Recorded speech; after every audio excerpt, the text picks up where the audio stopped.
Welcome to the Château de Beynac, a medieval castle that has seen more than its fair share of kings, knights, crusaders, and probably a few ghosts with strong opinions on siege tactics.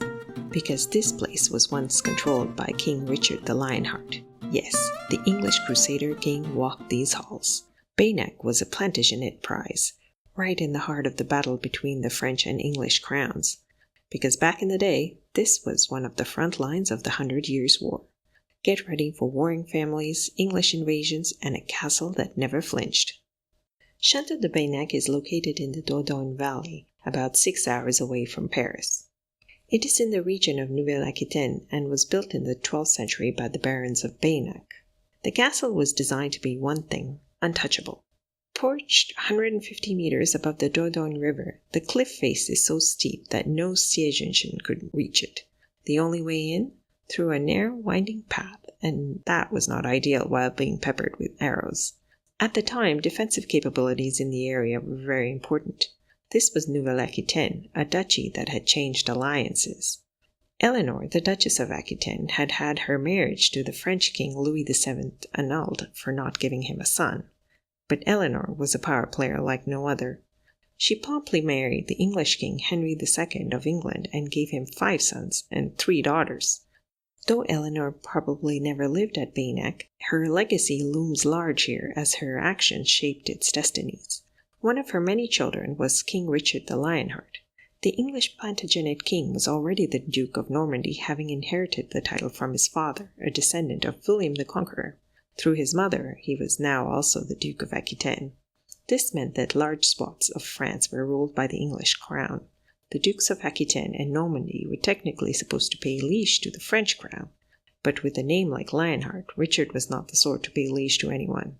When Baron Admiral of Beynac died in 1189 without any children, the castle was inherited by Richard the Lionheart as Duke of Aquitaine.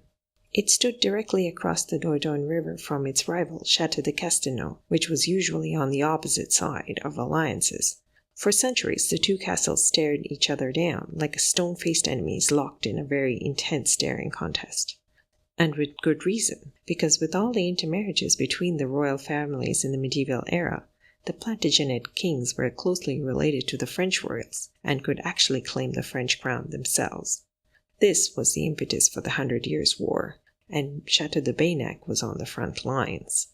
By the 14th century, the 100 Years' War was in full swing, and Beynac found itself in the thick of things on the French side. It was Château de Castelnaud on the opposite side that was now English. Beynac stood defiant against English incursions, especially from those across the river, from the English-occupied Castelnaud. Imagine staring down your enemy across the river for over 100 years. This was the medieval version of a neighborhood feud, with siege towers. Inside, the Château de Beynac is a fortress first, a residence second. The keep is 12th century, and you'll find narrow staircases, arrow slits, murder holes, and fortified terraces with panoramic views. The sheer drop behind the castle meant that it could only be attacked from one side, and even then, good luck. After centuries of conflict, the war finally ended in the 15th century, and Beynac began to fade into peaceful obscurity. It remained in the Beynac family until 1961, when it was bought in auction. It is still privately owned by conservationists and open as a museum dedicated to Richard the Lionheart and Eleanor of Aquitaine. For more information on how to get to the Château de Beynac and Nouvelle-Aquitaine, there is a link in the description to my website for more details about visiting the chateau.